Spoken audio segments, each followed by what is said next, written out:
Então, para quem eu não vi aí, boa noite. Está muito fraquinho. Boa noite. Ah, melhorou, estava muito fraquinho. Gente, vou tirar aqui, porque eu não tenho condições de dar aula com essa máscara. Estou longe um pouquinho, já ajuda. Bom, nosso tema, a gente vem aí numa construção, né? Entendendo os princípios básicos do Espiritismo, que ele nos traz, né? Enquanto doutrina, um pouquinho da história. Vimos na nossa segunda aula, que foi a aula Deus, né? E como alguns já disseram, né? Foi uma aula reflexiva, foi uma aula de desconstrução, né? Dessa imagem que a gente tem de Deus. E é o propósito de cada encontro nosso aqui, é justamente isso, a gente refletir. Refletir sobre as nossas crenças, refletir de como a gente sente cada coisa, como disse aqui a Vivian. Então, que a gente aí tenha realmente um encontro bem bacana, conto com vocês, certo? Não sei se eu vou conseguir responder todas as perguntas, porque eu também estou na mesma jornada de aprendizado, né? Mas eu prometo que se eu não souber responder, eu vou atrás de quem saiba, mas eu trago a resposta, tá bom? Então, vamos iniciar. A nossa aula hoje é a aula Espíritos. Né? Na primeira aula com Luiz Carlos, eu acho que ele fez uma pergunta para vocês. Né? Quem tem medo de espírito? Quem levantou a mão aí que disse que tinha medo de espírito? Ela foi sincera. Teve muito mais gente no dia que eu vi, viu? Né? E ele disse, quem vê espírito? Ele fez essa pergunta também, né? Quem daqui vê espírito? Ah, tão espertos, todo mundo, né? Todo dia, quando eu me olho no espelho, eu vejo um espírito encarnado, né? Revestido de um corpo, de uma vestimenta que vai servir para ele nessa trajetória. Então, todos somos espíritos e estamos vivendo um momento espiritual. Isso também é a vida do espírito. Né? Então, cada um pode passar, não. Estou aqui achando que eu estou noutra aula. Vamos lá. Deixa eu achar aqui. Então, para a gente só se localizar, o objetivo geral da nossa aula é demonstrar de forma clara a tríplice natureza do homem na condição de espírito encarnado. Aí você olha, tríplice, poxa. Eu já não dou conta, que dirá 3, né? Mas a gente vai conversar um pouquinho o que significa isso. Objetivos específicos, apresentar evidência da existência e da sobrevivência dos espíritos a partir de experimentos comprovados. E a gente vai ver aqui alguns estudos que foram realizados, né, para comprovação, né, desses seres, né, seres incorpóreos, seres que habitam em outro plano, né? Explicar a origem, bem como a natureza dos espíritos. Quer dizer, a gente faz uma tentativa, né? Aí fica com um monte de interrogaçãozinha ainda, mas pelo menos a gente começa a caminhar. Explicar o funcionamento do perispírito e sua importância nos diversos fenômenos físicos e mediúnicos. Alguém já ouviu falar de perispírito aí? Quem? Ah, então tá bom, ótimo. Apresentar de forma clara a escala progressiva dos espíritos, essa escala que tem lá no Livro dos Espíritos, né, que classificam os espíritos. Pensando bem, né, que não se deve estigmatizar, né, porque existe uma escala, mas ela não é uma escala absoluta. Né, a gente se transita aí entre uma classificação e outra, certo? Então, vamos lá? Isso a gente já relembrou, né? Não, aliás, não. Vocês se lembram qual foi a resposta para que serve o Espiritismo? Ele fez essa pergunta. Então, cada um foi trazendo aqui a ideia que tinha do que serve o Espiritismo. Sim, é uma doutrina e tal, mas para quê? Quem lembra? Vou falar com o Luiz Cláudio. Ele não fez isso direitinho. Não, ele perguntou para que serve o Espiritismo. Para que serve? Ele perguntou, eu estava na aula, eu sei. Eu também estava, mas não me lembro não, me juro. Não lembra? Não. Aí várias pessoas trouxeram questões, né? Serve para o autoconhecimento, serve para a caridade, serve para, né? Cada um foi trazendo, né? Entender essa comunicação com espíritos. Olha, não vou dar uma resposta assim exata, mas O espiritismo, eu acho que é aquela maneira que tem de fazer com que o espírito saiba a sua essência e se relacione com o plano espiritual, né? Chegou bem pertinho, viu? É mais ou menos isso. Pode falar com suas palavras, não precisa saber exatamente. A relação, é isso. Né? A origem e como relaciona com o mundo, né? O mundo material e o mundo espiritual. Exatamente. Que mais? Para estudar o espírito, né? Para estudar o espírito. E aí? Ele falou mais ou menos isso. Lá. Eu anotei aqui, não sei se é isso, mas é refletir sobre o sentido da vida e o significado da morte. Vamos. Mais alguém? Aqui, ó, Vivian. Gente, só aqui o meu lado direito que está se manifestando. Vocês estão tudo caladinho, hein? Boa noite. O lado esquerdo, diga. Eu entendo o seguinte, que o Espiritismo veio para mostrar ao encarnado como ele deve se comportar diante dos espíritos. Até aprender como é que os espíritos vivem, vamos dizer assim, né? E poder evoluir para que possa ser um bom espírito amanhã. Certo. Lá no fundinho, lá, ó.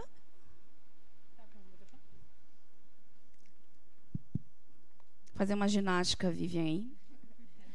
Boa noite. Boa noite. Bom, a minha opinião é que o Espiritismo ele veio para nos mostrar um pouco do que tem no outro lado, né? Para que a gente tire um pouco dessas dúvidas e aprenda um pouco esse mistério que quando a gente é criança se coloca muito como mistério, como oculto. Então veio para nos esclarecer que não é nada de oculto, não é nada de mistério, é uma coisa natural e que a gente tem que encarar isso com naturalidade.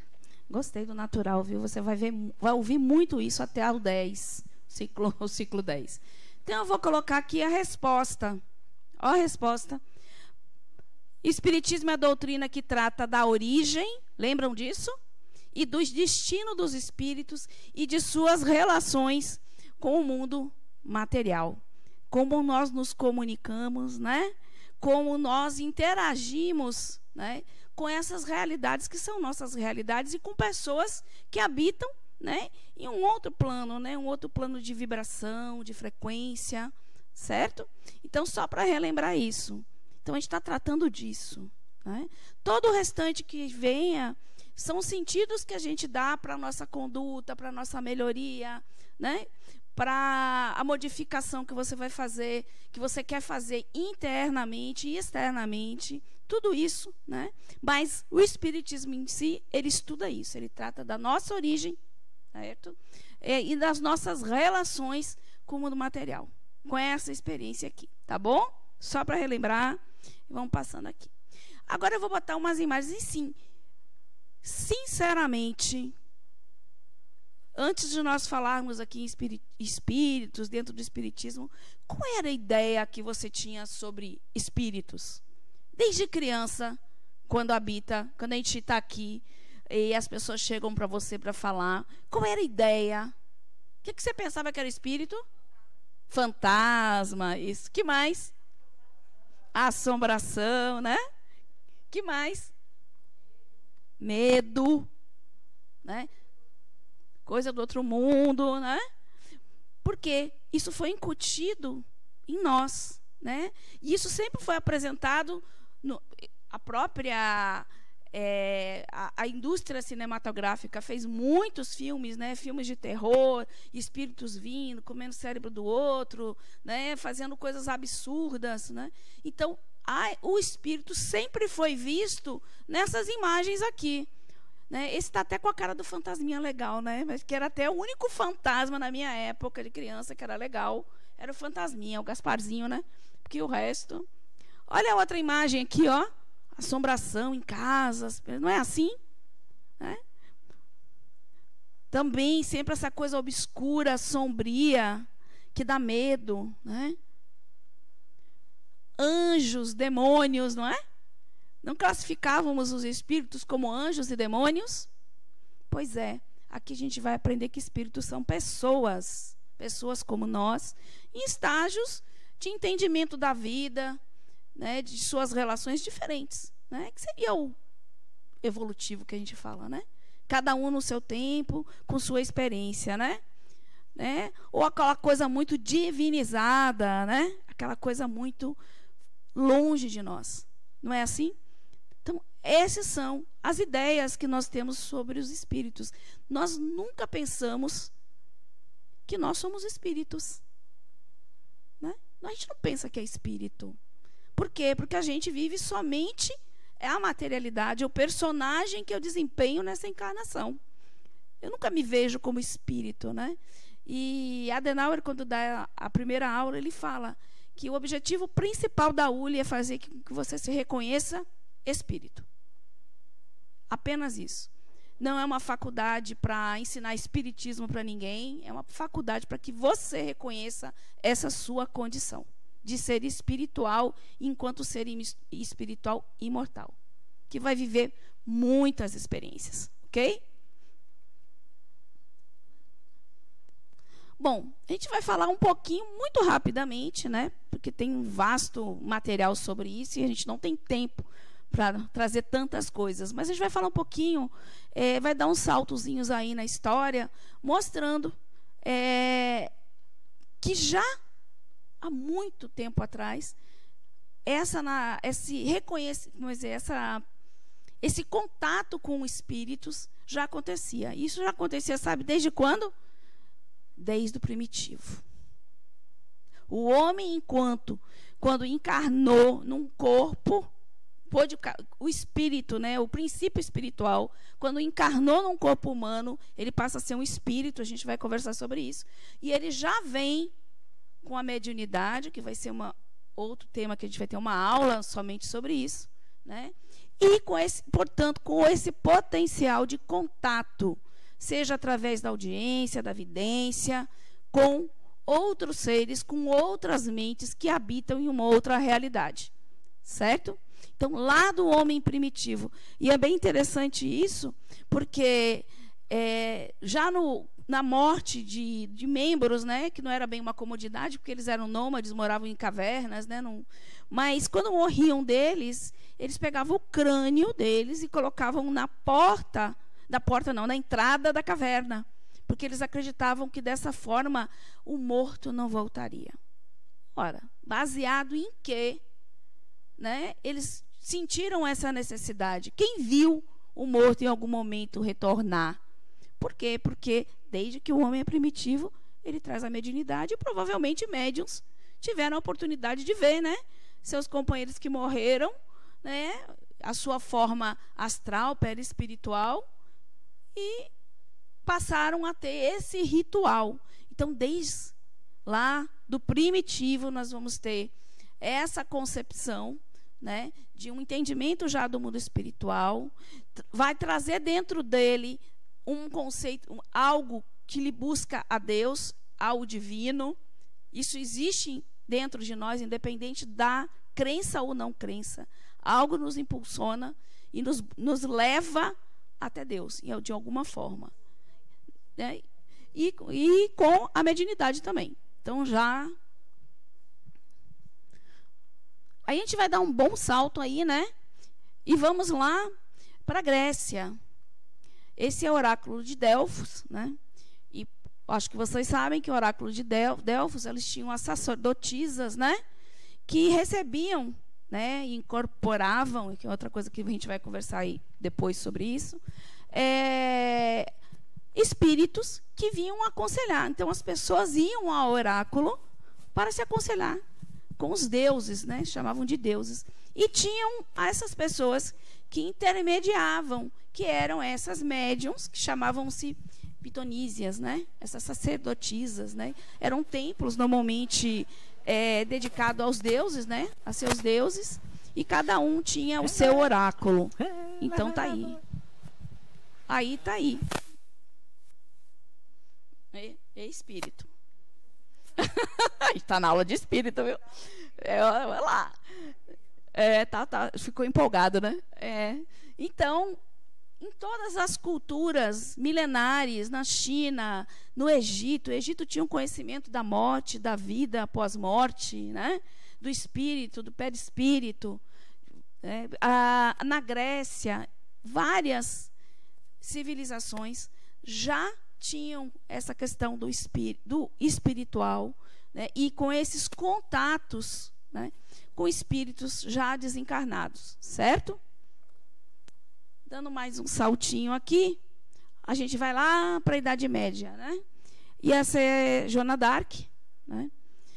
Joana d'Arc, ela serviu no exército francês, né?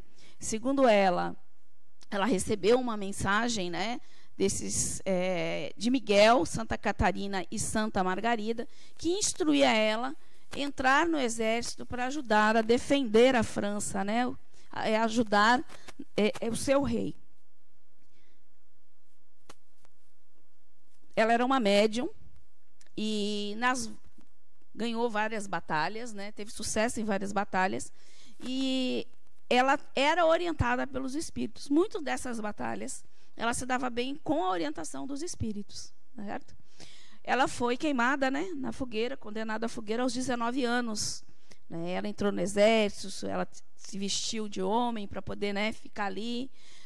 Ela passou a ter também uma posição, vamos dizer, uma influência muito grande. Então teve um aspecto político por trás aí, mas no que eles se apegaram, né, para condenar ela foi o fato dela ter contato com espíritos, o que na Idade Média foi totalmente cortado. Então, imagine que a gente vem num desenvolvimento onde o contato com o espiritual era natural, era normal nas civilizações mais antigas, era normal na Grécia, as pessoas se aconselhavam. Então, boa parte das sociedades e das religiões foram estruturadas através da mediunidade, esses contatos. Chega na Idade Média, acabou tudo isso. Agora é pecado, você está tendo um contato com demônio, né? Você não pode conversar com pessoas que já morreram. Passou a ser errado isso. As pessoas passaram a ser perseguidas. E ela não negou. Quando foi... porque você tinha o direito de negar aquela... Né? E aí você não era morto. Né? E ela não teve jeito. Ela não negou. Ela disse que via, manteve isso e foi queimada na fogueira. Como muitos outros médiuns, provavelmente alguns de nós, né, já passaram por isso também. Né? Uma fogueirinha lá na Idade Média, ou então já queimamos alguém também, né? Tem disso. Né? Mas foi um período de muita escuridão no sentido espiritual, falando mesmo. Né? Era natural, inclusive, porque a sociedade era estruturada dessa forma, a religião tinha um peso muito grande, e a religião também tinha um contato muito grande com a questão política, né, a organização daquela sociedade. Então, eles tinham uma influência muito grande sobre os reis. Né? Então, eles estavam muito próximos, a política e a religião. E a mediunidade nos traz, uma ferramenta, que a gente vai estudar bem isso na aula, de evolução, de conhecimento. Esse portalzinho, essa janelinha que você consegue olhar e entender que a sua vida continua. Que isso aqui é uma passagem, você vai transitar entre esses dois mundos. Uma pessoa que não teme a morte não pode ser controlada, né? Então, muito do controle dos povos, das pessoas, vem em cima do medo. E esse medo tem muito medo de morrer. Porque nós temos uma cultura, não temos, aliás, uma cultura de falar sobre a morte. Ninguém se prepara para isso. Nós tememos a morte. Por quê? Porque ela foi nos apresentada dessa forma, como castigo, como dor, como perda.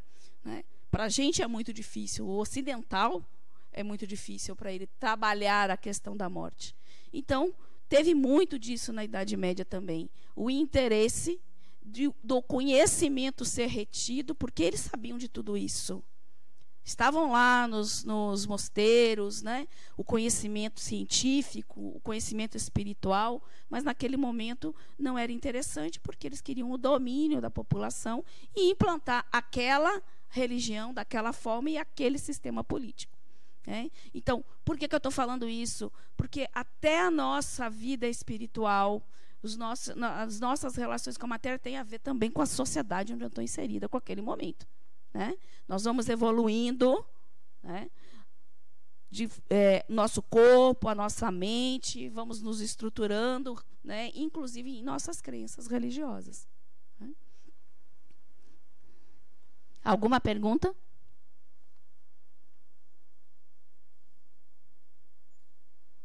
Tá bom, vou seguir. Esse é Emanuel Swedenborg, certo? Ele era um cientista, né? Lá do século 17, 18, né? Século 18. Ele era sueco, assessor do rei. Eu trouxe o perfil dele para a gente conversar. Assessor do rei, fez parte do parlamento sueco. Ele era inventor, teólogo, filósofo, astrônomo, pesquisador de geologia e anatomia, catedrático em matemática e poliglota. Ele era um homem das ciências. Embora ele transitasse aí pela filosofia, ele era um homem da ciência. E ele era médium. E ele tinha uma vidência muito grande. Ele também tinha a questão da clarividência, ele conseguia também prever, né, acontecimentos à frente. Né? E ele tinha contato direto com espíritos, ele falava com os espíritos. Então, não é uma pessoa mística que a gente está falando aqui, era uma pessoa da ciência. Né? E ele falava o seguinte: o Senhor abria os olhos de meu espírito para ver, perfeitamente desperto, o que se passava do outro lado, e para conversar em plena consciência com os anjos e espíritos. Então, o que era abrir estes olhos? Era a possibilidade dessa visão além da matéria através da mediunidade. Então, ele tinha contato, ele tinha muitas trocas, inclusive na área dele de conhecimento. Porque uma outra coisa também que a gente vai aprender é que a mediunidade não é só para ser trabalhada em desobsessão. A mediunidade é uma ferramenta para meu crescimento. Ela vai me possibilitar, me ajudar em todas as esferas da minha vida. Okay? Então, vocês pesquisem, porque é fantástico. Ele, 86 anos antes do Livro dos Espíritos ser lançado, ele já falava em esferas espirituais, a dinâmica na vida das cidades espirituais. Ele já falava em ectoplasma, ele já falava de perispírito como um envoltório, ele já falava de muitas coisas que vieram depois. Todo através do conhecimento que ele tinha da troca com os espíritos, né? Batendo aquele papo, né, com os espíritos. Bem legal essa. Ele, para mim, foi um dos grandes médiuns. Século XVIII. Ele nasceu em 1688 e morreu em 1772. Século XVIII.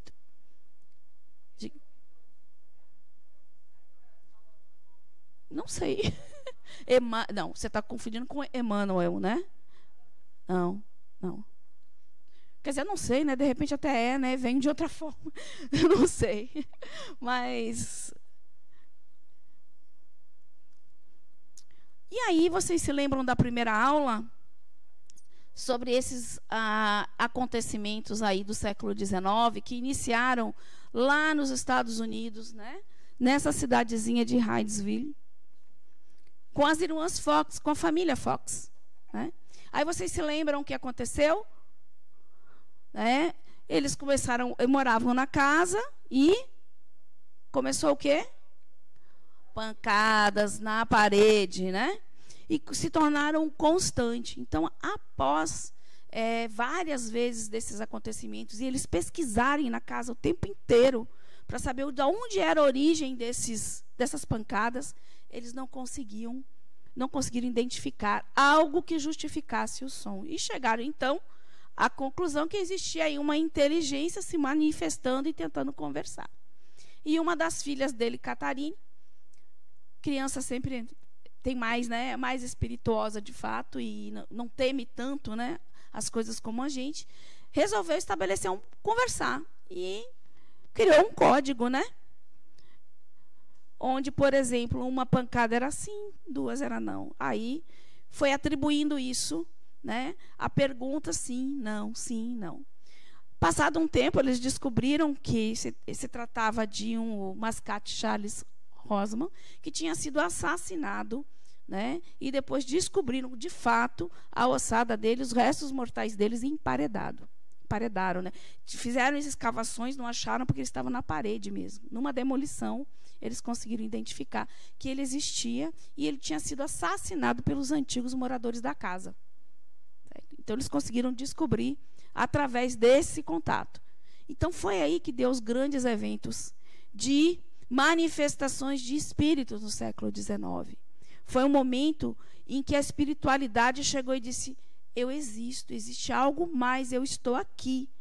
Né? No momento em que a sociedade precisava ver para crer, porque a gente viu todos aqueles acontecimentos, né, que vinham, o cientificismo, né, a religião sendo atacada, lembra? Marxismo, né,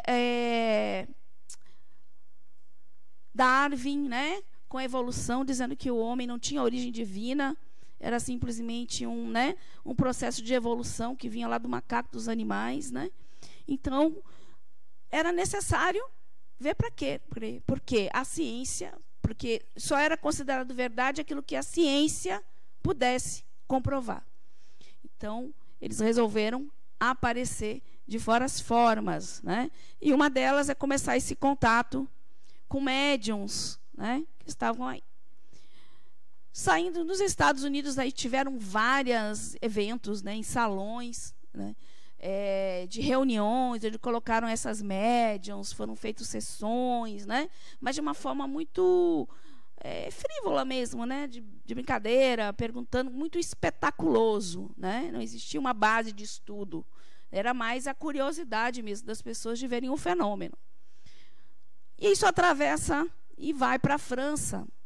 Lá na França, várias reuniões também com médiums, que deu com essa questão aí das mesas girantes.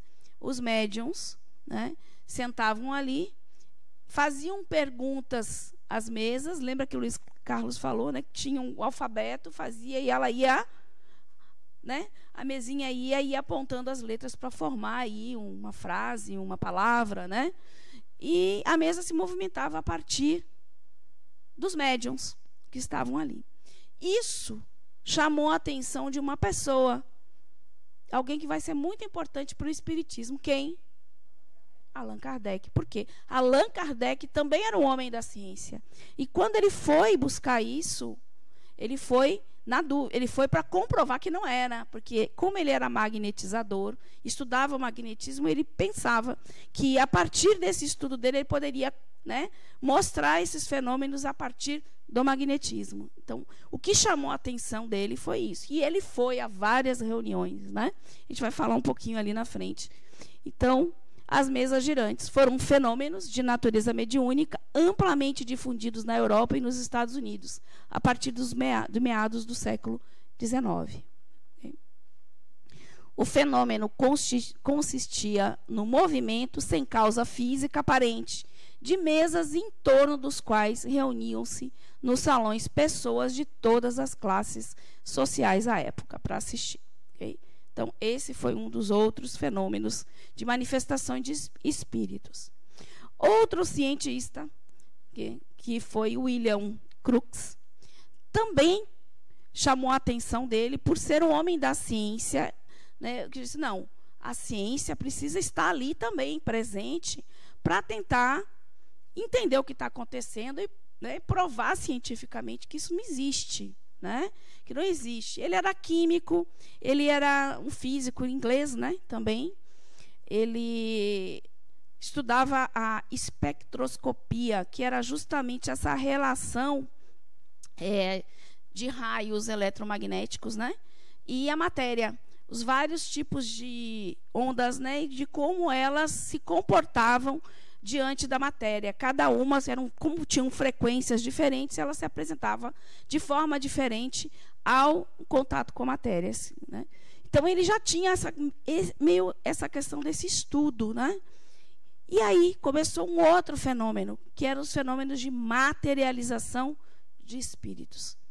Os espíritos, nas reuniões, começavam a se materializar, certo? E ele estudou uma médium muito famosa, que foi a Florence Cook, que materializava esse espírito aí, Kate King. E ele fazia as reuniões dele, chamava pessoas, né, que não tinham nenhuma relação com isso, para analisar o fenômeno.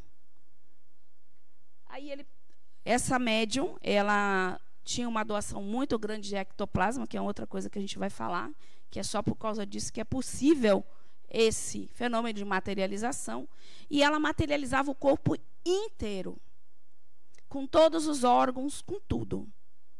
E ele ia, media temperatura, pesava, tirava batimento cardíaco, tirou fotos, tudo desse espírito materializado. E ele foi também, assim como Kardec, na expectativa de provar que isso não era verdade, que não existia. Ele fez vários estudos, vários estudos. E ao final dos estudos dele, ele chegou a uma conclusão, que ele fala a frase dele: não digo que é possível, digo que é real. Certo? Então, foi um momento do século XIX de muita, que falam até de uma invasão dos espíritos, né? Porque justamente existia essa necessidade das pessoas verem para crer. Então, as mesas girantes, fenômenos de pancadas, muita materialização, hoje é muito raro, né? Existe, inclusive, um médico que faz parte do Centro Espírita no Rio de Janeiro, Carlos Frutuoso, eu vou me lembrar dele. Obrigada, Paulo César Frutuoso, que faz o estudo, né, de materialização de forma muito séria, em câmaras e tudo, é muito interessante. Tem muito material dele na internet, gente, vale a pena ver. Então, que dá para entender melhor aí esses fenômenos de materialização. Então, foram fatos que vieram durante a história e que culminaram realmente no século XIX, né? E aí, a gente vai entrar agora, a gente viu só um pouquinho dessa história e vai entrar na origem e na natureza dos espíritos. Qual será a nossa origem? Qual será a nossa natureza?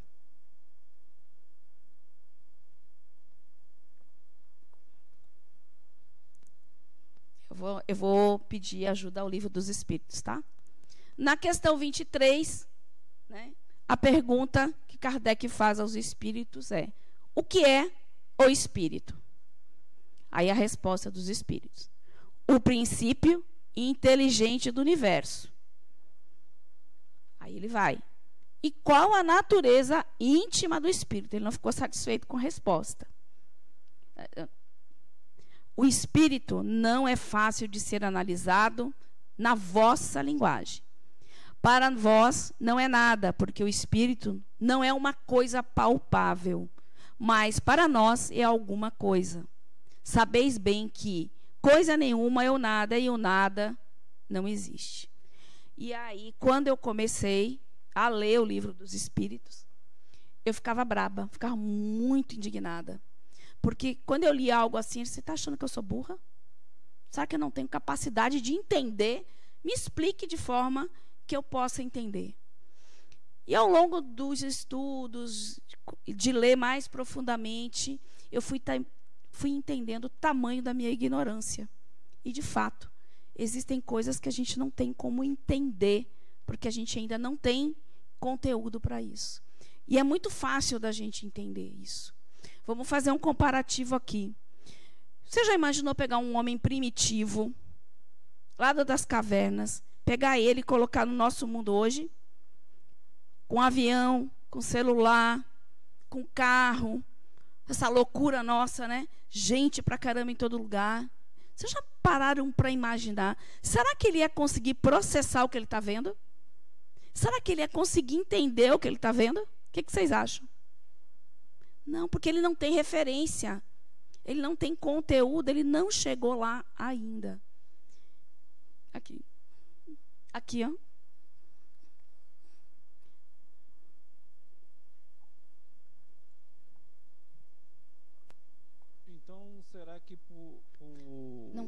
por esse motivo nós levamos 18 séculos depois de Cristo ter vindo aqui para que o Espírito se manifestasse para dizer que eles existiam? Provavelmente. Tudo esses acontecimentos adiantaria você levar, né? O conhecimento chega até nós na medida que a gente tem capacidade e entendimento para absorver e aplicar. Mesmo às vezes, quando ele chega, a gente usa para coisa ruim ainda, né? Exemplo, a energia atômica. No primeiro momento, ele adora falar sobre energia atômica, ele vai dar uma aula sobre isso. No primeiro momento, foi feito o que com ela? Bomba, guerra.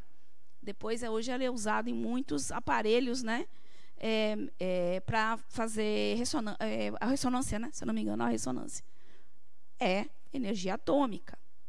Então, é isso que admitir a nossa própria ignorância não é uma coisa muito boa, né? Porque a gente se acha muito inteligente. Mas aí eu fui entender que tem coisas que não adianta me explicar, porque eu não vou ter alcance ainda. Então a gente fica com essas respostas às vezes, né?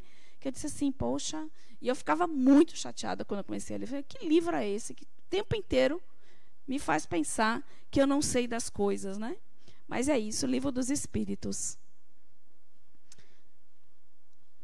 Aí, a questão 24. O espírito é sinônimo da matéria ou é a sua propriedade, como as cores são propriedades da luz e o som do ar? Então, ele queria saber, né? Essa relação do espírito e matéria. Olha a resposta. Ambos são distintos, mas é preciso a união do espírito e da matéria para que a matéria se torne inteligente. Por quê? Quem é o princípio inteligente do universo? O espírito. A matéria, pela matéria, é inerte, não tem vida. Quem anima a matéria é o espírito. Prova é disso que quando a gente desencarna, está lá, fica duro, teso, não adianta, porque quem anima é aquela essência. Quem anima é o espírito.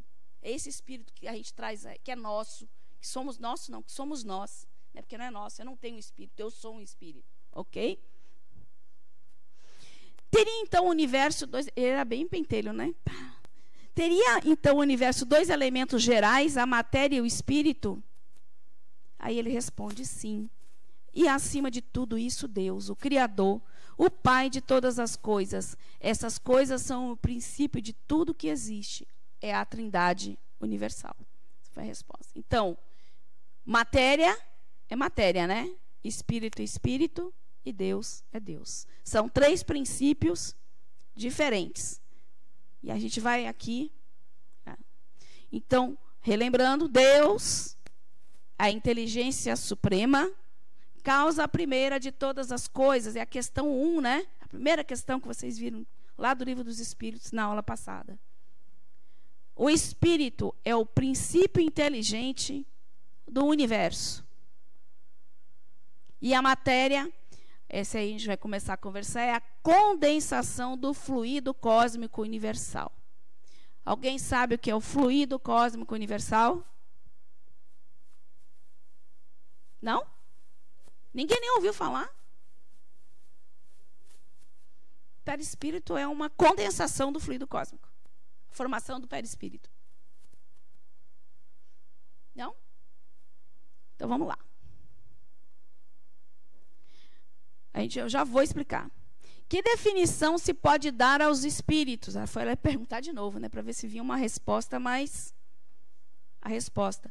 Podemos dizer que os espíritos são os seres inteligentes da criação. Eles povoam o universo além do mundo material. Né? Então, habitamos outras esferas, outras dimensões que estão além da matéria. Né? E aí a gente vai falar sobre o fluido cósmico universal para poder entender um pouquinho isso. Essa imagem foi a imagem que eu achei, porque foi algo bem difícil para mim no início de entender esse fluido. Né? E essa imagem foi através dela que eu consegui compreender.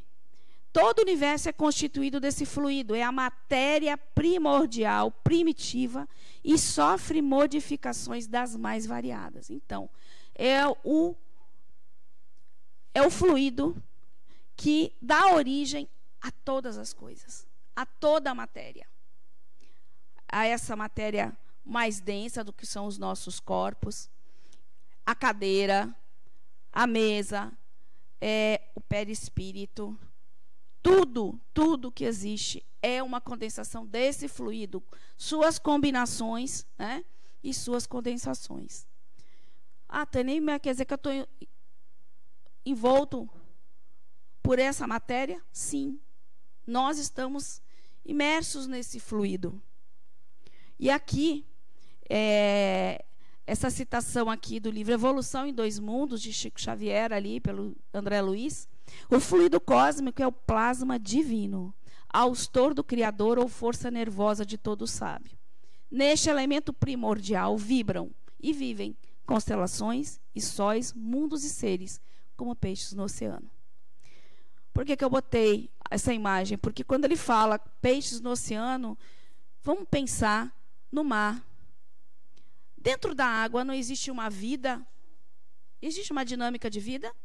Você tem animais marinhos, você tem vegetação, você tem um reino mineral, você tem tudo que a gente tem aqui, né? Submerso na água. Será que os peixinhos, camarões, eles conseguem perceber que estão imersos nesse fluido? Será que os órgãos de sentido dele, de percepção daquele mundo deles, da realidade, estão calibrados para perceber essa vibração de matéria? Será? Como é que a gente percebe o nosso mundo? Hein? Como é que eu percebo o mundo? Ali, ó, fez assim, né? Aqui é o quê? Tato. Que mais? Oi? Os 5 sentidos. Visão, audição, tato, gustação. Todos esses sentidos são órgãos de percepção do nosso mundo. Nós percebemos o mundo e nos relacionamos com ele a partir desses sentidos. Concordam comigo? Se eu não tivesse meu nariz, eu não teria... Se eu não tivesse esse sistema aqui, esse equipamento, eu não sentiria o odor. Se eu não tivesse esse equipamento aqui, né, que me permite perceber o sabor, eu não sentiria sabor. E eles estão, esses equipamentos, aferidos, calibrados para perceber essa matéria aqui, ó, essa condensação de matéria nessa vibração. Essa vibração mais densa. O fluido cósmico universal é infinitamente mais sutil do que isso. E a gente não consegue perceber, porque está numa outra vibração. Esse é o princípio, inclusive, que nos faz entender um pouquinho o mundo espiritual. Né? Então, no meu entendimento, os peixes não conseguem perceber isso, vivem, respiram, se reproduzem, né, dentro desse fluido. E nós estamos dentro desse fluido também. Só que a gente não consegue perceber, e não só nós. Ele fala que sóis, planetas, né? E cada orbe, cada planeta vai ter o seu fluido cósmico já condensado e adaptado para as nossas condições. Esse fluido vai ser adaptado para a formação do nosso corpo a partir das nossas vibrações, a partir das nossas necessidades. Ok? Deu para entender isso? Vou seguir. O espírito constitui numa resultante da evolução do princípio espiritual. Vocês vão ver isso bem na aula de evolução. Né? Somos criados como princípios espirituais simples e ignorantes, não, está dito lá, e vamos ignorantes no sentido de não conhecer nada ainda, inexperientes, né? E nós vamos vivendo as várias experiências nas várias formas de matéria, né? Formas de matéria do mineral, do vegetal, do animal, né? Até chegar nessa experiência que a gente está aqui, certo? Então, é uma evolução do princípio. Vocês concordam comigo? Eu vou como princípio e vou evoluindo, crescendo, assimilando, né? assimilando a matéria, assimilando os sentimentos, assimilando tudo que vem com essa minha trajetória. Após sucessivas existências em contato com a matéria bruta, com organismos vegetais e com a complexidade dos corpos animais, difere do princípio material não só pela inteligência, como também pela capacidade de assimilar as leis de Deus, desenvolvendo-se nelas. O espírito, quando eu me entendo quando eu encarno, né, num corpo humano, eu já tenho noção da minha individualidade. Todos nós trazemos uma coisa que é chamada uma estrutura, aqui dentro de nós, uma estrutura arquetípica chamada Imago Dei, que é a imagem de Deus. Nós temos isso aqui, ó. Exatamente como uma semente contém uma árvore. Vocês concordam comigo, né? Uma semente contém uma árvore que você planta, rega, ela germina e nasce. Assim é essa concepção de Deus nossa.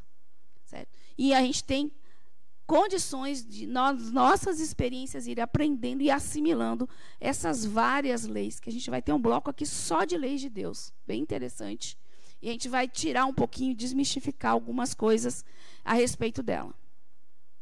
Quando o princípio espiritual atinge a capacidade de utilizar um corpo humano, ele é denominado espírito.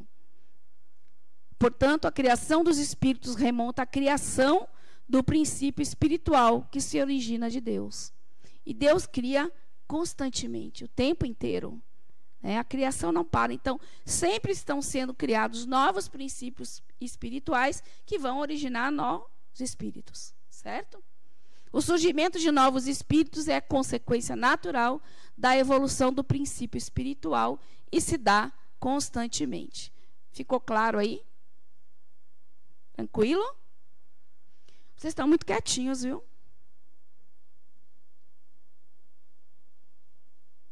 Vamos lá. Esse está no livro de vocês, né? Conhecendo o Espiritismo. Pronto. A gente falou lá, né, nos objetivos, no tríplice, né? A natureza tríplice do homem encarnado. Alguém sabe o que são essas três figuras?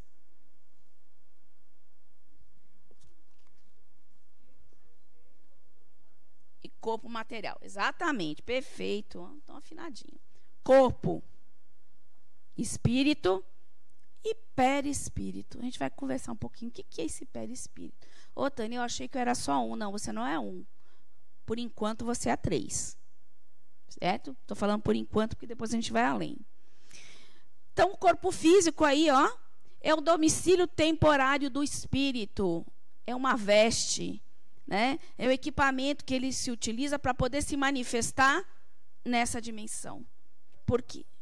Hã? É o personagem atual. A Tânia, a Reig, né? E todos nós aqui somos um personagem desenhados pelo Espírito, que somos para as nossas necessidades, para o nosso aprendizado. Certo? É uma veste que o Espírito descarta quando ela já não tem mais nada a oferecer. E o Espírito precisa disso? Sim, porque ele não teria como se manifestar diretamente na vibração dele, na frequência dele e vir para cá direto. Não tem como. Ele precisa de rebaixamentos e os corpos fazem isso, ok? Através dele, o espírito adquire experiências, se aprimora, integra aptidões, sublima aspirações. É aqui que a gente vai viver todas as nossas experiências, né? Vamos nascer, crescer, né? Passar por toda aquela etapa, né? Infância, adolescência, puberdade, casar, trabalhar, adquirir, né? Porque, inclusive, o trabalho é uma lei de Deus, né? Trabalho e progresso. Então, a gente vai passar e é esse corpo que vai nos propiciar isso. E os espíritos são essas individualidades inteligentes criadas por Deus. São, aqui lembrando, criados simples e ignorantes e têm diferentes ordens conforme o seu grau de perfeição, já de conhecimento, de evolução. Tem como objetivo final a perfeição, né? Não sei se a gente consegue, né? Mas a gente quer sempre, né, ir além. E o perispírito? Olha que interessante esse outro corpo. Ele é o envoltório do espírito. Fluídico e semimaterial, mas é matéria. É uma matéria formada a partir da condensação do fluido cósmico universal. E a ligação entre o espírito e o corpo. O espírito, em função da sua frequência, da sua vibração, ele não pode direto ao corpo físico. Ele precisa de um outro corpo que ajude nesse rebaixamento para que ele tenha essa ligação. Então, ele vai fazer o tempo inteiro a ligação entre espírito e corpo físico, espírito. Certo? Ele vai ser esse intermediário. Então, essa é a nossa natureza tríplice, enquanto ser encarnado, né? Porque quando a gente desencarna, o corpo material deixa de existir. Não é isso? Pronto. Então, oi?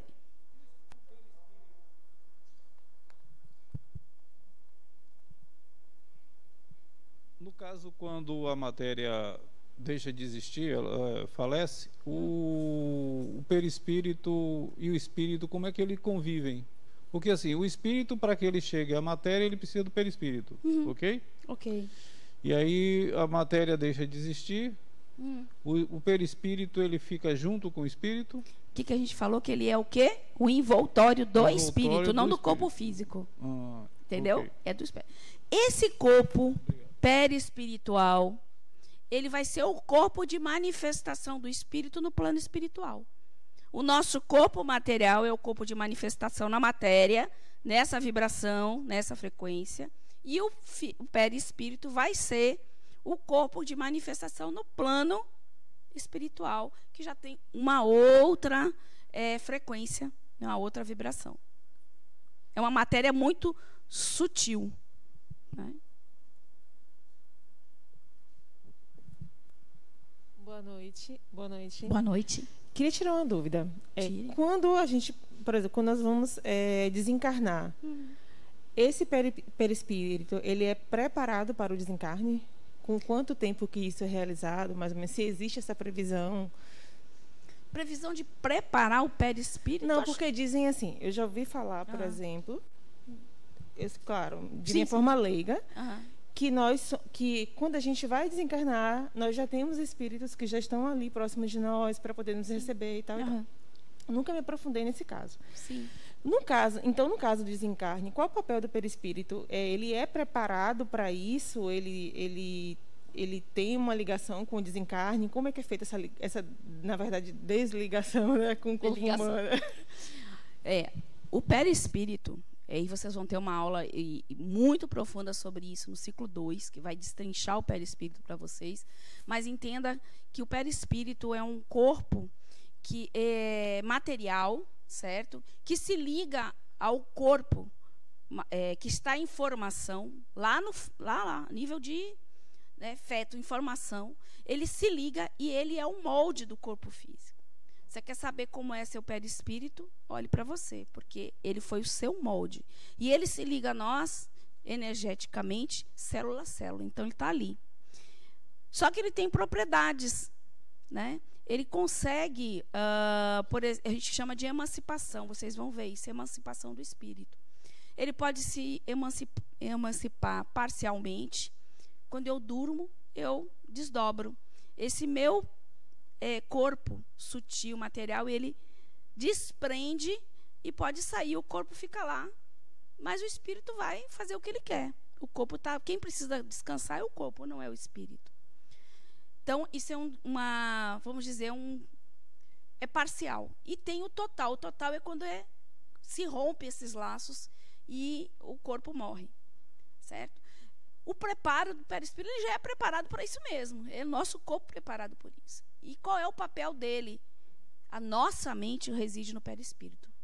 Essa nossa consciência lá, não essa consciência do agora, do nosso cérebro, não. Essa consciência nossa, a nossa essência, todo o nosso aprendizado, tudo que somos, ele fica aí registrado aí no perispírito. É o nosso grande HD, banco de dados, né? Então, nós desencarnamos e esse perispírito permanece, né, para um novo processo de reencarne. Vocês vão ver aqui processamento da reencarnação, que vai dar para explicar melhor isso. Viu? Deixa eu perguntar uma coisa. O perispírito seria assim uma limitação para receber o espírito? Para o espírito não ficar assim só como luz, energia, ele tem uma forma do nosso... Você acha que seria como se fosse a capinha segurando Sim. ele? É isso? Não. Não, né? Ó, o espírito a gente não sabe o que é. Aí, Ninguém sabe o que é. Mas o perispírito não seria assim um molde do espírito para ele Não. ser limitado? Não, porque o espírito não é matéria. Lembra que a Sim. gente falou em matéria, Deus e espírito. Ele Sim. não é matéria, a gente não sabe exatamente o que é o espírito. Ele é representado com estrelinha, com fumacinha, com luzinha, mas não quer dizer, até porque a luz é matéria. Então não é o espírito. Sim. Então o espírito não é energia, porque energia é matéria. Einstein já fala isso. Quando ele diz que a energia, né, que a massa são... Ele diz que energia e massa é a mesma coisa, só em estados diferentes. Um exemplo disso, se você vê a água. A água é a mesma matéria que você consegue ter em estados diferentes, sólido, líquido e gasoso, né? Então, não é. Ele é um envoltório do espírito, mas não é forma para o espírito, nem o espírito para ele. São coisas diferentes. O espírito anima a matéria, o perispírito e o corpo.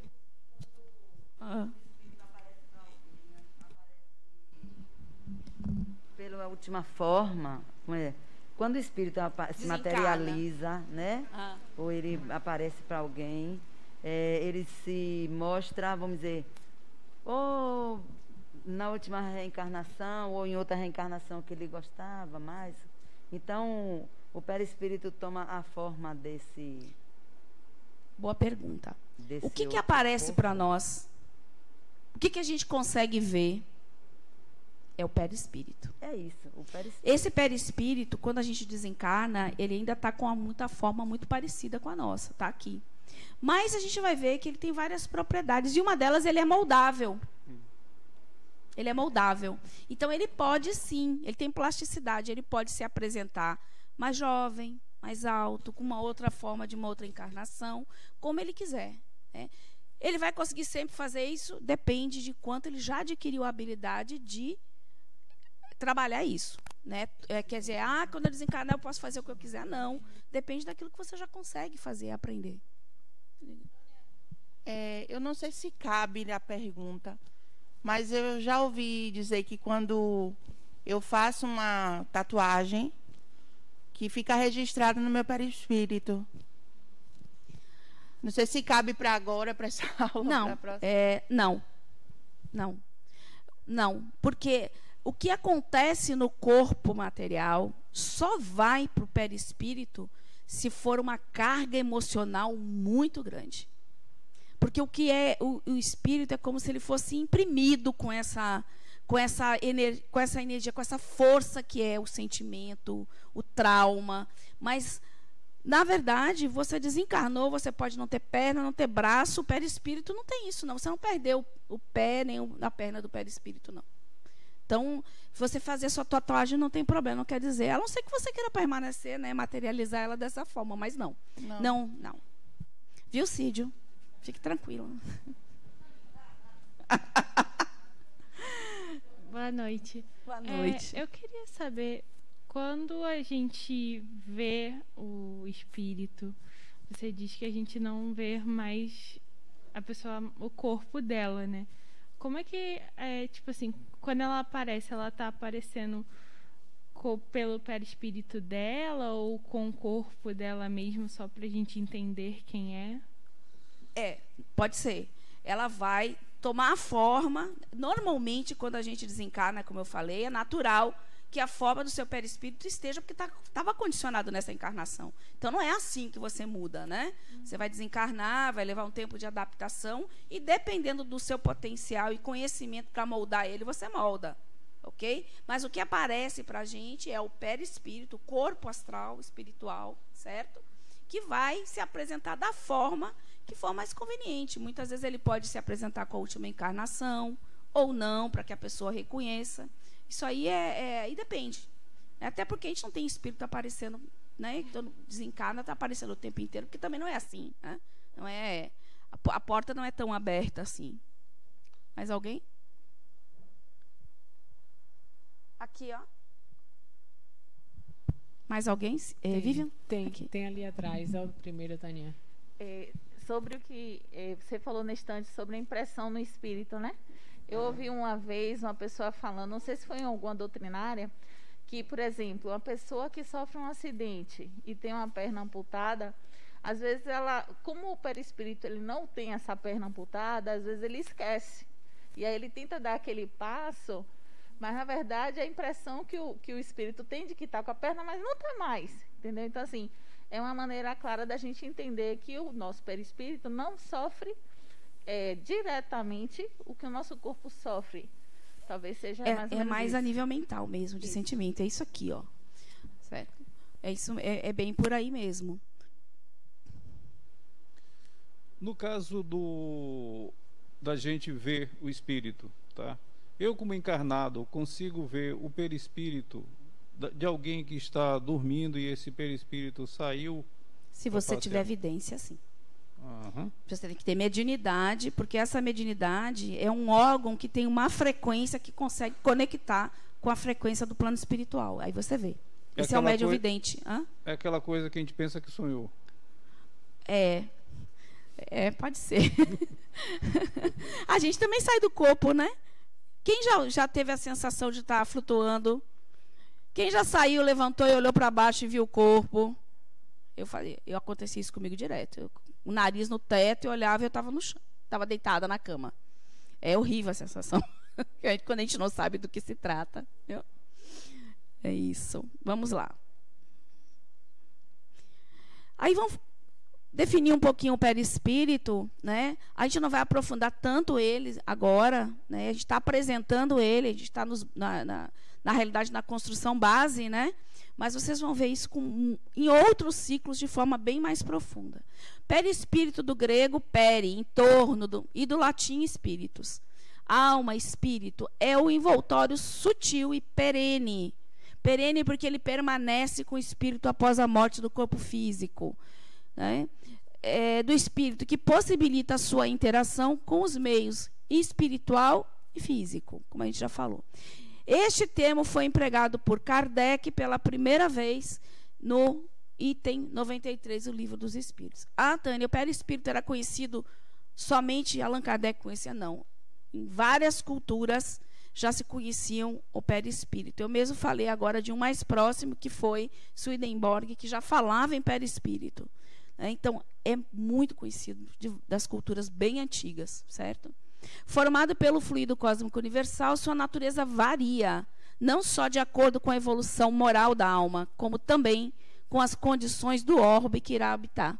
Então, eu preciso ter um corpo adaptado para essas condições de temperatura, de pressão, né? O meu corpo vai ter que ser preparado para o tipo de nutrição, para a reprodução. Então, tudo aqui adaptado, né, para as nossas condições. A natureza do perispírito é material, porém muito sutil. Pode-se dizer que é a quinta essência da matéria. Muito sutil. Tânia, como é que eu entendo a sutileza? Vamos lembrar da água de novo. Quando eu aqueço a água, acontece o quê? As moléculas vibram e ela começa a se separar. Não é isso? E fica no estado gasoso. Se eu aquecer essa água a nível industrial, indústrias, superaquecimento, ela desaparece. Mas se você botar a mão, ela queima porque ela está lá. Então, pensem dessa forma para poder entender melhor, né? Pegando um exemplo que é nosso aqui, né? Nosso dia a dia. Agora, olha que legal. É um abacate, né? Porque eu trouxe um abacate, para a gente entender um pouquinho essa relação. A casca grossa do abacate seria o nosso corpo físico, né? Mais grosseira. A sementinha ali seria o espírito. E o perispírito, né, seria ali essa polpa, o perisperma da fruta, né? Não somos abacates, né? Inclusive eu adoro comer o perispírito do abacate, né? Amo, né? Mas é só para a gente representar, tá? O espírito propriamente dito está descoberto ou está, como pretendem alguns, envolvidos por uma substância qualquer? Essa é a pergunta que ele faz. Aí ele responde: o espírito para vós está envolvido por uma substância vaporosa, mas ainda muito grosseira para nós. Bastante vaporosa, porém, para poder elevar-se na atmosfera e transportar-se para onde quiser. Assim como o germe de um fruto está envolvido pelo perisperma, o espírito propriamente dito está revestido de um envoltório que, por comparação, podemos chamar de perispírito. Foi daí que ele tirou, né? Então, é só para a gente visualizar. Agora, olha que legal. O perispírito tem muitas propriedades. Propriedades úteis para o espírito e para nós, enquanto encarnados, né? Ele fornece inúmeras condições de ação ao espírito, mesmo quando encarnado. Condições essas que podemos chamar de propriedades do perispírito, sem que, com isso, desconhecermos que o propulsor de toda e qualquer ação é o espírito. Então, tanto a ação do perispírito como do corpo físico é comandada pelo espírito, porque ele é que anima a matéria. Perispírito é matéria, corpo é matéria, certo? E olha, vamos falar de algumas das propriedades, que mais uma vez lá no ciclo 2 vocês vão poder ver com mais propriedade, né? Plasticidade. Ele consegue mudar a sua forma, aquilo que a gente estava falando. Se apresentar mais jovem, mais velho, com uma outra forma, uma forma de uma encarnação que ele se identifica mais atrás, ele pode, certo? Densidade, ele tem peso. Lembrando dos experimentos de William Crookes, ele pesou, né? O espírito lá de Kate King. Ponderabilidade. Luminosidade. Eu vi o espírito de luz, né? Não é porque ele tem é uma propriedade da matéria dele que é mais luminosa. Olha isso. É por isso que ele emite essa luz. Penetrabilidade. A matéria bruta não é empecilho para o espírito. Ele transpassa a matéria bruta. Por quê? A sutileza dele, a vibração, é tão intensa que ele passa pelos vãos que existem, né?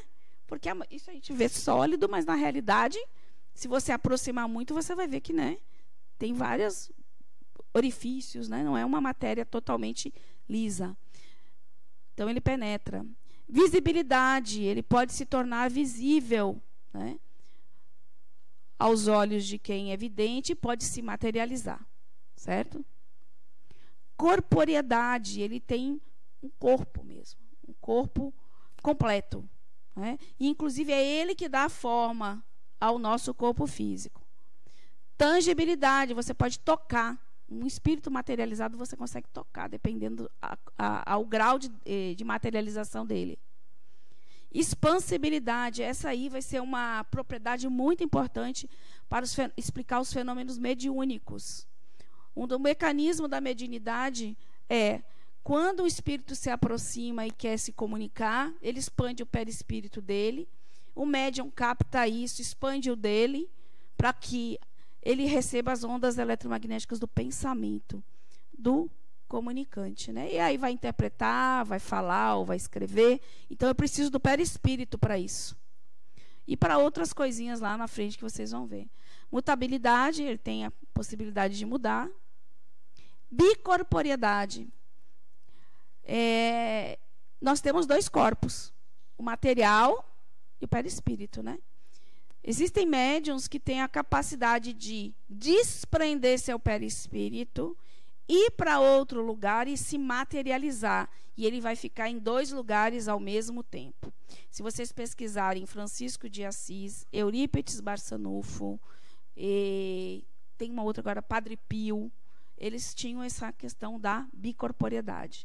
Eurípides Barçanufo mesmo, ele estava dando aula e fez um parto ao mesmo tempo. Ele desdobrou e materializou. Unicidade. Unicidade é justamente aquilo que a gente falou. O perispírito é o nosso HD, ele guarda tudo que somos, né? Tudo que aprendemos, né? Está ali. Então, unicidade. Então, ele é meu, vamos dizer assim, minha carteira de identidade lá no plano espiritual. Eu sou reconhecida por ele. É nele que eu vou poder trazer de volta quando eu encarnar, todo o meu aprendizado, tudo que eu já sei, tudo que eu já sou, certo? Então, unicidade, porque somos únicos, né? Cada um é único, não tem ninguém igual a ninguém que pensa igual. Pode pensar parecido, mas não é.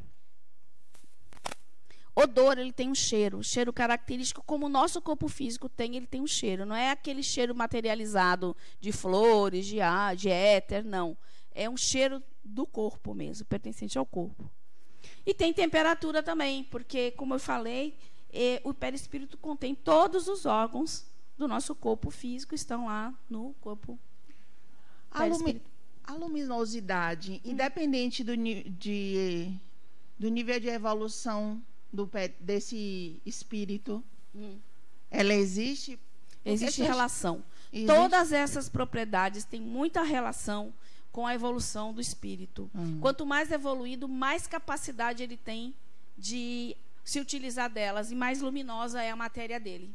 Reflete na matéria. Obrigada. Se abre. O que é ponderabilidade? Eu não entendi. Peso. Peso. Pronto. Então, são propriedades que o espírito vai se utilizar e o que o corpo, e nós também, enquanto encarnados, vamos se utilizar. Por favor, onde fica a memória?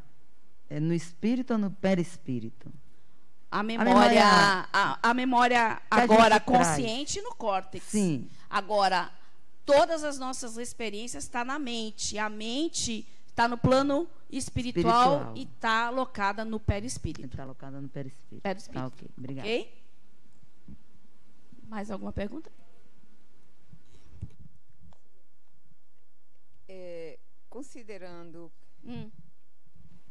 Considerando a história de Jesus, né?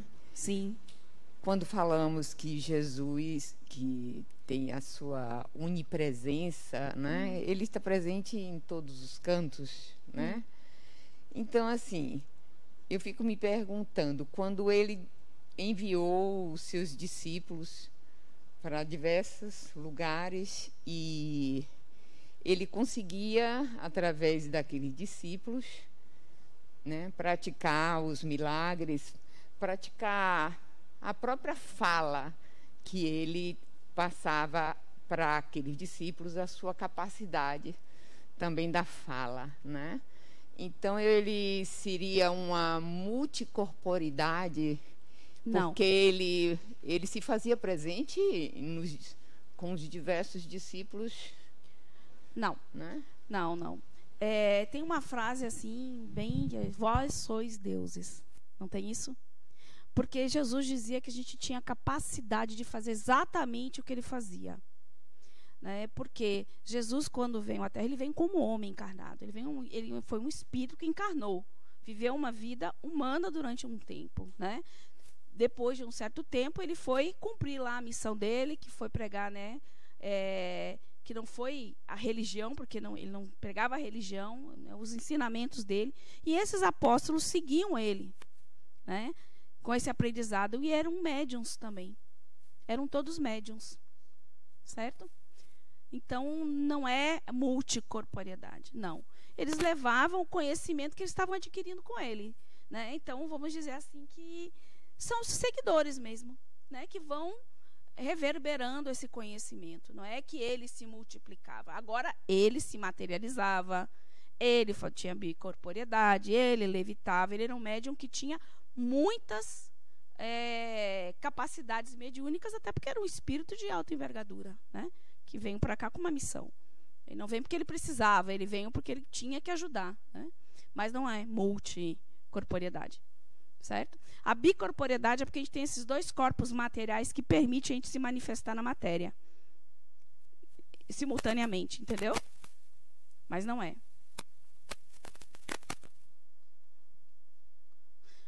Bom, eu falei que a gente tinha 3 corpos, né? O corpo, perispírito e o espírito. Na realidade, o perispírito é uma estrutura de corpos, que depois vocês vão ver com mais calma. Viu? Mas vamos lá. Somos 7. 7, né? Dá conta de 7, né? Vamos lá. O físico, que a gente já viu. Ah, não, aí são os amiguinhos, companheiros. O físico. E apareceu um outro ali, etérico, né?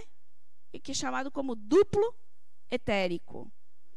O astral, ou, né? Astral, corpo espiritual. Aí vem os corpos mentais. Mental inferior, mental superior, búdico e átmico, que é o espírito lá em cima.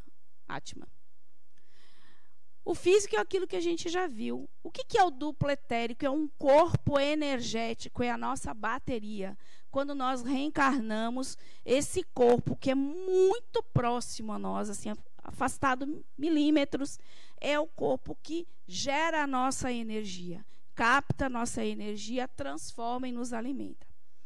É o duplo etérico. E alimenta também o perispírito. É o corpo energético. É um corpo que tem mais relação com a matéria. Isso significa que quando eu desencarno, o duplo etérico também deixa de existir. Segue só o perispírito, certo? Depois a gente vai ver os chakras aí que tem. O astral é esse corpo sutil que se manifesta ali no plano espiritual. Está mais ligado já, né? Ainda é material, mas já está no plano espiritual.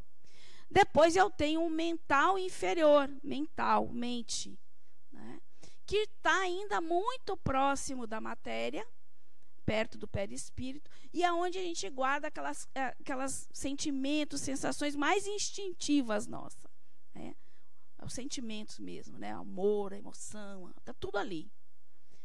Depois o mental superior, que já começa a se aproximar mais do espírito. Eu, quando vi isso, me parecia como se fossem filtros, né? À medida que vai para chegar até o espírito, apenas o que interessa para a evolução dele. Só chega até o espírito aquilo que vai ser relevante para a integração das leis divinas, certo? E o búdico é de Buda. Buda é consciência, né? É a nossa consciência, está aí, nesse mental, esse corpo mental. E o espírito, que se apropria de todas elas para aquilo que interessa para a sua manifestação. Cada corpo desse se manifesta numa dimensão diferente, certo? Mas a gente vai destrinchar isso, calma, viu? Que vai...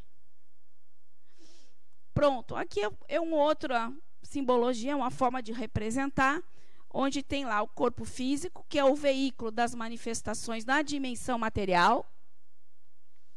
O corpo vital, ou duplo etérico, que é o semimaterial, fluídico, alimenta nosso corpo de vitalidade, ligação direta com o nosso sistema imunológico. As cirurgias espirituais ocorrem nesse corpo.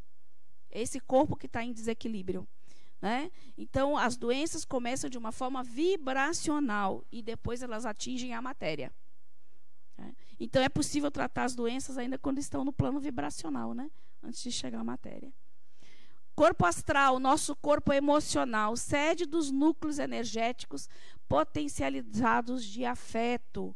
Então, tudo que é relevante na minha vida de sentimento, ela é, vamos dizer, armazenada, arquivada em núcleos energéticos carregados de emoção, né? Então, todas as experiências que eu viver, por exemplo, no amor, tudo que for, né, relevante para mim vai estar lá, né? Todo mundo energeticamente se atrai, vamos dizer assim. Essas vibrações vão se atraindo. O corpo mental é a sede de todas as experiências psicológicas, intelectuais, morais e espirituais. Tudo que o espírito é em essência. Veja que as emoções e tudo está mais ligado ao que a nossa experiência da matéria.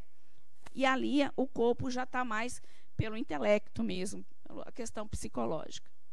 Então, é o corpo mental inferior, superior, búdico e o átmico, que é o espírito. Certo? Essas são as ligações do nosso corpo, no duplo etérico, né? E no corpo, no perispírito, nós temos esses centros de força, conhecidos como chakras, que já são conhecidos em várias culturas. São vórtices de energia que captam a energia, né, transformam e liberam essa energia. Então, ela tem ligação direta através dessas linhas chamadas nadis. O perispírito está ligado ao duplo etérico, cada chakra se liga. E o nosso corpo físico são os plexos, que são, na verdade, ligados muito aos nossos sistemas endócrinos. Tem muita ligação, chakras. Então, quando um desses centros de forças não funciona bem, você pode sentir qualquer desconforto nessa área, né? Então, é isso. Aí tem o chakra, eu vou dar o nome deles depois para vocês. O perispírito liga o espírito à matéria. A ligação do duplo etérico, veículo e reserva da nossa energia vital, com o corpo físico e o corpo espiritual, é feito através dos centros de força, os chakras.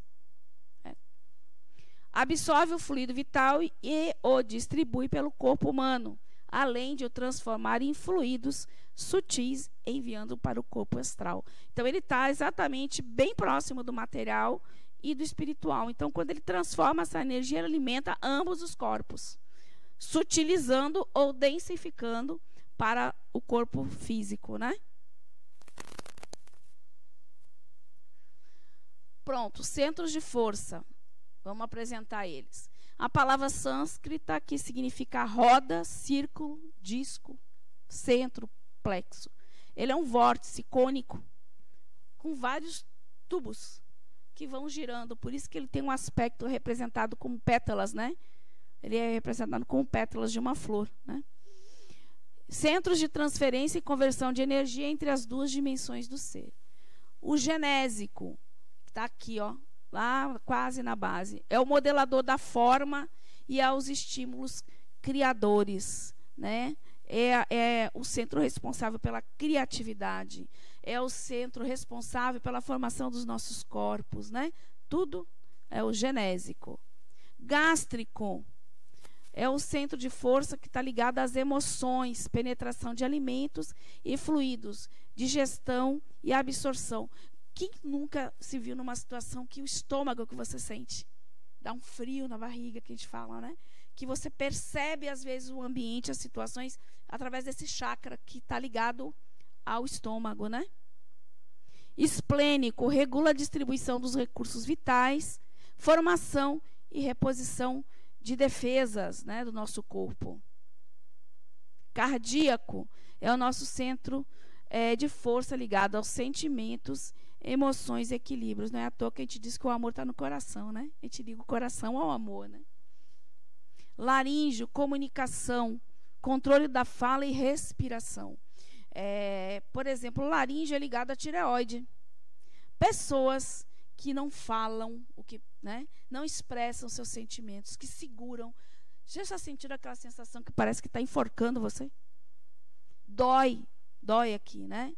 Muitas vezes, se você permanece dessa forma e você não fala, você dá problema de tireoide, disfunção na tireoide. É muito isso, né?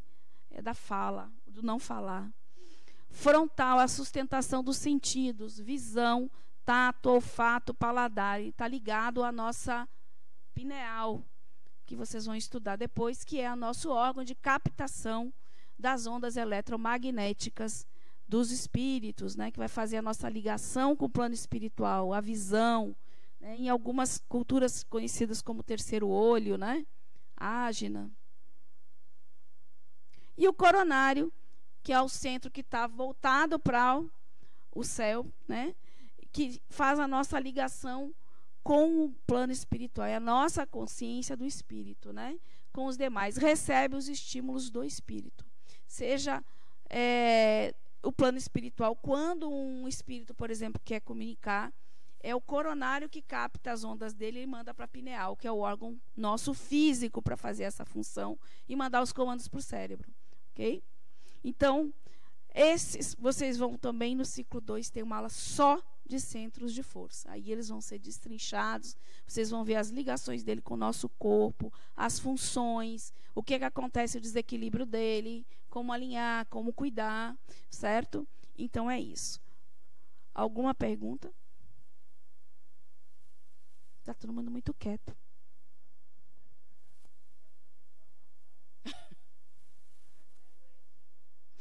Na verdade, você depois tem que pesquisar mais, né? Porque aqui é só uma ideia, né? Essa aula fica depois disponível no YouTube, não só a minha, mas dos outros facilitadores. Procurem, porque é bem interessante ver as visões diferentes, né? Modos de pensar. Alguém tem alguma dúvida? Nenhuma curiosidade, nada? Tá certo. Vocês podem vir, então?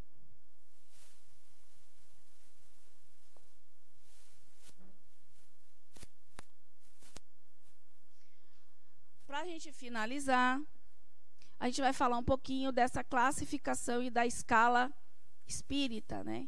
Essa classificação dos espíritos. Quem são esses espíritos? Que tipo de espíritos são? Então, a gente vai falar aqui que os espíritos se organizam de acordo com seus níveis evolutivos e por afinidades de propósito. A classificação dos espíritos baseia-se no seu grau de adiantamento, nas qualidades que adquiriram e nas imperfeições das quais ainda não se despojaram, né? Pronto. Por que eu trouxe isso? Depois eu vou voltar ali na classificação. Observações preliminares, que está lá no Livro dos Espíritos, porque eu acho importante a gente colocar isso antes de falar de escala. Essa classificação nada tem de absoluta. Nenhuma categoria apresenta caráter bem definido, a não ser no conjunto. De um grau a outro, a transição é insensível, pois, nos limites, as diferenças se apagam, como nos reinos da natureza, nas cores dos arco-íris, ou ainda nos diferentes períodos da vida humana. Pode-se, portanto, formar um número maior ou menor de classes de acordo com a maneira por que se considerar o assunto. O que ele quer dizer é o seguinte, que a gente não pode estigmatizar e dizer assim, se eu sou espírito dessa classe, eu sou dessa. Não, porque nós temos dentro de nós, cada um, né, momentos em que a gente é muito bom, momentos que a gente pudesse mataria um. Então, a gente ainda está nesse... Então, o que ele quer dizer é que é muito sutil isso, né? Porque a gente tem tudo isso dentro de nós. Aí vamos falar da classificação. Nós temos a classificação terceira ordem, que são os espíritos imperfeitos, espíritos bons e espíritos puros. Quem acha aí que está nos espíritos imperfeitos? Levanta a mão aí. Imperfeitos. E bons espíritos? Bons espíritos. Eu acho que ela já sabe a pegadinha. Vamos lá. Espíritos puros. Tem alguém aqui que se acha que é um espírito puro? Não. Eu vou colocar aqui o que significa isso. Depois vocês podem ter o direito de trocar de opinião, tá bom? Vamos lá. Terceira ordem. Predomínio da matéria sobre o espírito, propensão ao mal, ignorância, orgulho, egoísmo e todas as paixões que lhes são consequentes. Têm intuição de Deus, mas não o compreendem. Apresentam ideias pouco elevadas. Alguém quer continuar aí nessa? Levanta a mão. Quem quer continuar aí? Sabia. Eu sabia que eu ia...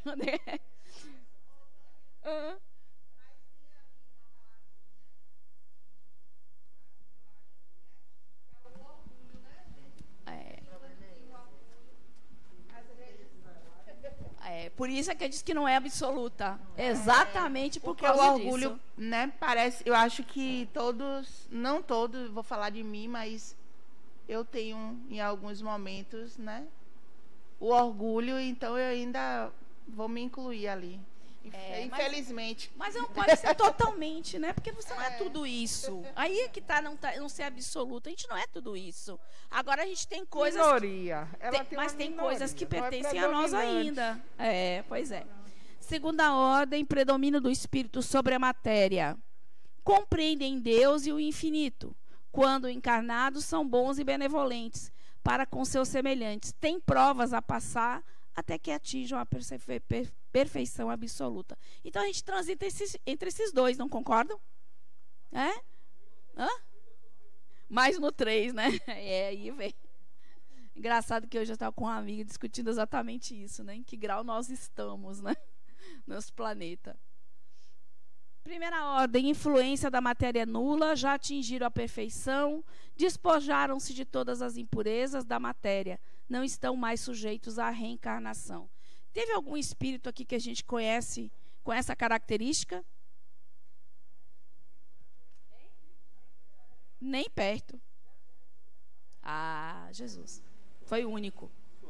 Foi o único. Então, diante de toda a minha humildade, eu tendo a dizer que eu estou bem na terceira ordem. Preciso ouvir mais as intuições para que Deus me guie, para que eu possa evoluir. Hashtag em construção para me tornar uma boa espírita. Estou aqui para isso. Pronto, mas estamos todos, né? Então, ali na terceira ordem, nós temos 3 classes, né? A 10ª, que é impuros, 9ª, levianos, pseudo-sábios, neutros, batedores e perturbadores. No livro dos Espíritos tem cada um disso destrinchado, com as suas características, viu? Da segunda ordem são benevolentes, sábios, prudentes e superiores. E a primeira são os puros, certo? Então, essa é a escala. Lembrando sempre que ela não é absoluta. Lembrando que nós temos um pé lá e pé cá, né? Então, pode falar. Boa noite, meu nome é Giovana. Oi, Giovana. Eu fiquei um pouco em dúvida, assim, porque a gente tem uma compreensão muito limitada. Tem o quê? Nós temos uma compreensão muito limitada. Concordo. E quando você falou, né, apenas Jesus, mas será que não existiram espíritos tão evoluídos quanto Jesus que a gente não tem conhecimento? Principalmente nessa dimensão, porque acho que foi na primeira ou foi na segunda aula, não sei. Um dos palestrantes falou que cada mundo tem o seu gestor, se eu não me engano, alguma coisa assim. Seu o quê? Gestor espiritual, o maior espírito responsável por aquele planeta, por aquela realidade. Né? Então, eu fiquei pensando nisso, porque pode ser que essa realidade que a gente conhece, ela não seja única. Mas eu estou falando dessa realidade, no plano material encarnado do nosso conhecimento. A gente só conhece Jesus com esse nível aí. Né? Dizem, inclusive, que Jesus, para reencarnar, ele teve muito tempo para trabalhar o perispírito dele, para poder rebaixar a vibração dele e ele vir para cá. Então, ele veio porque ele tinha uma missão muito clara, que era esclarecer as mentes humanas, né? Tentar organizar, né, naquele momento, a pouca compreensão que a gente tinha. Né? Então, nesse nível aí de puro, de não precisar reencarnar, seria ele. Por enquanto, pode até ser que surja outro que a gente não saiba. Mas ele foi tão relevante, que nós temos 2 períodos, né? O antes dele e o depois dele. Então, para a gente pensar, né, qual é a relevância dessa pessoa, né? Desse espírito. Aqui, ó. Oi. Eu fiquei em dúvida. Você pode voltar um pouquinho? Posso. Na verdade, eu já tinha pensado nisso antes, né? Sobre Jesus foi um espírito tão puro. E ali fala que não estão, esses espíritos não estão mais sujeitos à reencarnação. Isso quer dizer que ele não volta mais? Não pode ter voltado? Ele pode. Não sei se ele quer. Não sei se ele precisa voltar mais, né? Ele só voltou, ele só reencarnou porque ele tinha um propósito para isso, certo? Ele não tem necessidade de reencarnar. E provavelmente esse espírito, como reencarnar, não vai reencarnar mais como Jesus, né? Vai ser um outro personagem também. Né? Então, se ele reencarnar, né? Aí não tem como a gente saber se ele vai voltar ou não, né? Tá bom. Só isso. Só para ver se eu entendi. Então, a primeira ordem, primeira classe, espíritos puros. Segunda ordem, bons espíritos. Aí nós temos essas 5 classificações. Exato. E na terceira ordem, nós temos a 6ª classe, todas essas classificações. Sendo que um espírito pode misturar-se aí. Ele pode ser tanto impuro, quanto leviano, quanto pseudo-sábio também. Essas características podem ser misturadas no espírito, né? Sim. Como nós temos muitas características, né? Muitos sentimentos. Agora ela está classificada e dividida de acordo com a predominância de comportamento, certo? Exatamente. Entendi. Pela predominância, mas isso não significa que às vezes ele não possa ser benevolente. E quanto mais próximo você tiver da sexta, por exemplo, para a quinta, mais você vai misturar, né, esses limites. É isso aí, exatamente. O que é o batedor? Batedor. São espíritos que estão ali. Tá vendo? Batedores barra perturbadores. Eles estão ali justamente para criar tumulto, né? Criar desordem. Mesmo encarnados, desencarnados. Sim, a gente tem todas essas características aí. Você duvida? Tem todas essas características. E outra coisa, nós nos juntamos aqui. Não é verdade, gente? Aqui, nós nos juntamos com pessoas que têm afinidade com a gente. Não é verdade? Então, pessoas que têm uma forma parecida de pensar, não vai ser igual, que gostam das coisas que a gente gosta, curtem as mesmas coisas, né? Então, é da mesma forma. E a gente não se mistura. Porque isso é uma questão de afinidade, de vibração. Então, aqui é dessa forma.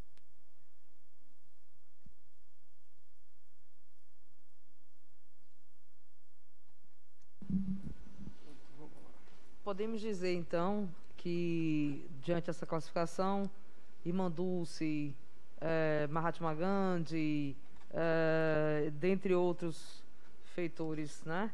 Estão entre a quinta, a quarta classe, terceira, segunda. São espíritos, bons espíritos, né? Sim. Agora, não sei, se ela vai ser um espírito superior, sábio, não saberia dizer, mas são espíritos que já estão na segunda classe, sem dúvida. Uns vão estar mais próximos de chegar na primeira, outros não, entendeu? Mas já estão lá. Sim. Certo? Chico Xavier,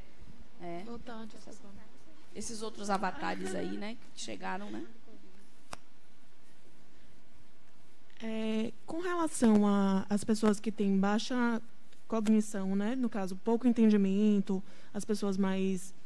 ou que têm algum problema de saúde ou então de ordem mesmo, por ignorância. Onde que ele se encaixa?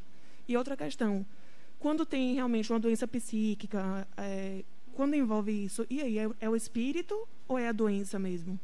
Vamos lá, duas coisas. Pode ter as duas coisas, certo? Tanto é que, quando você vai fazer um tratamento espiritual, se indica você também fazer procurar um médico, um psicólogo, um psiquiatra, dependendo, certo? Algumas doenças propiciam as companhias, né? Então, às vezes, elas são intensificadas em função de influências. A mediunidade, que é essa conexão, ela não adoece ninguém, não, mas ela pode facilitar a conexão numa pessoa que já tem um distúrbio, certo? Mas, assim, isso pertence ao personagem. Muitas vezes, quando você desencarna, você não leva isso. Então, essa classificação não tem a ver com algum problema mental, tem a ver com algum problema físico. Isso tem a ver com moral, com caráter, com ética, entendeu? É ligado a isso. Não as dificuldades que a gente tenha do ponto de vista orgânico ou, né, mental. Complementando a isso, quando a pessoa vem com baixa cognição, uma pessoa uma criança que já nasce assim, ela perde esse período da encarnação para ter um desenvolvimento? Como é que ela desenvolve aqui? Todo espírito que chega aqui, independente da dificuldade, da limitação, da situação, ela vem para um aprendizado. Todo. Mesmo que ela tenha baixa cognição, ela vem para aprender. Uma coisa que a gente aprende aqui na ULI é que nós reencarnamos para um processo educativo. Então, a dificuldade, às vezes, é o seu processo educativo. É isso que o espírito precisa. E é isso que, normalmente, quem convive com ele também precisa. A gente vai ver bem isso aí em reencarnação. A gente vai falar bastante sobre isso. Não é que ela perde a reencarnação dela, não. Nunca perde.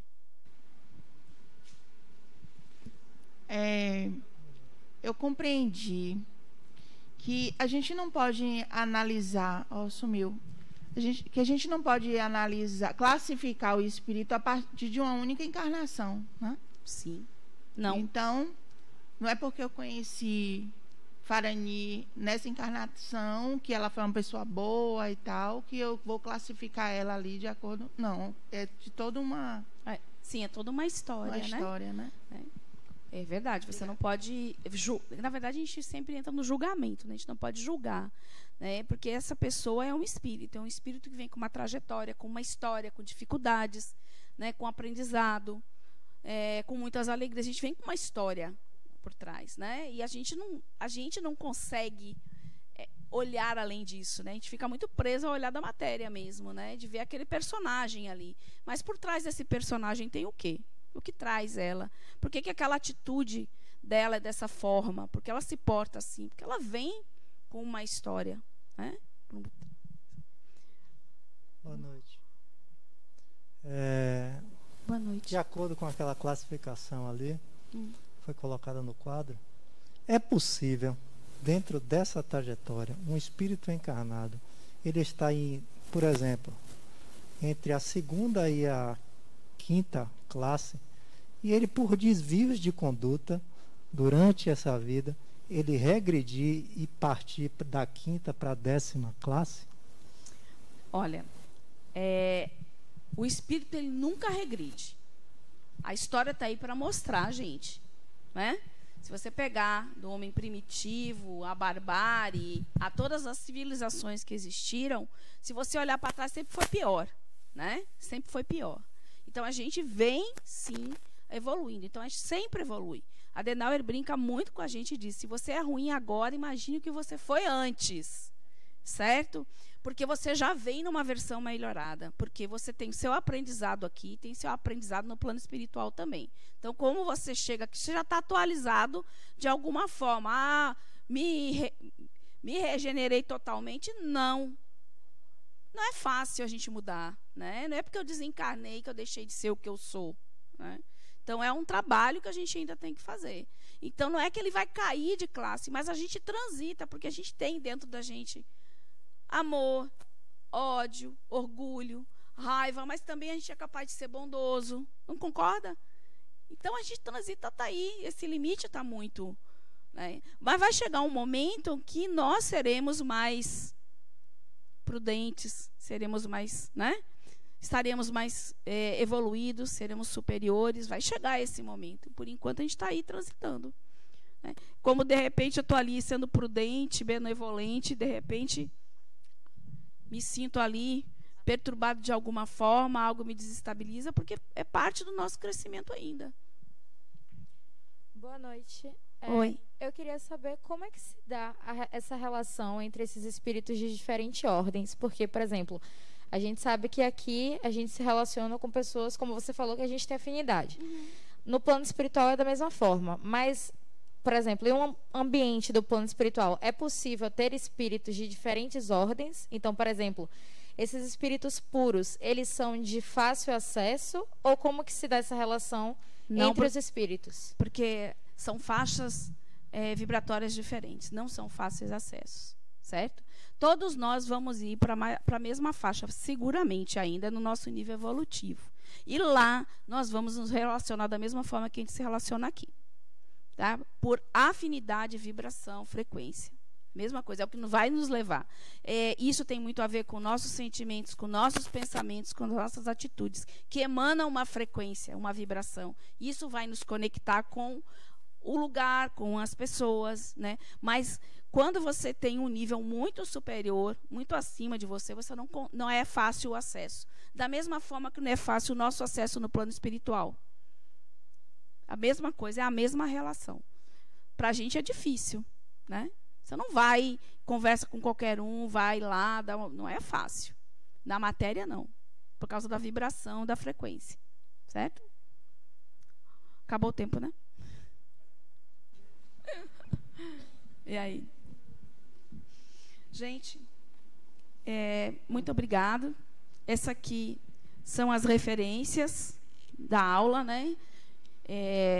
Então, espero que eu tenha confundido bastante vocês, né? Para que vocês saiam daqui reflexivos, né? Vocês ainda vão ter, só é a terceira aula. A gente vai ter aula de evolução, a gente vai ter aula aí de reencarnação, aula de mediunidade, obsessão, desobsessão. Vai ter muito aí na frente para a gente entender melhor esses processos nossos, tá bom? Então, muito obrigada. Eu agradeço muito aí pela essa oportunidade, tá bom?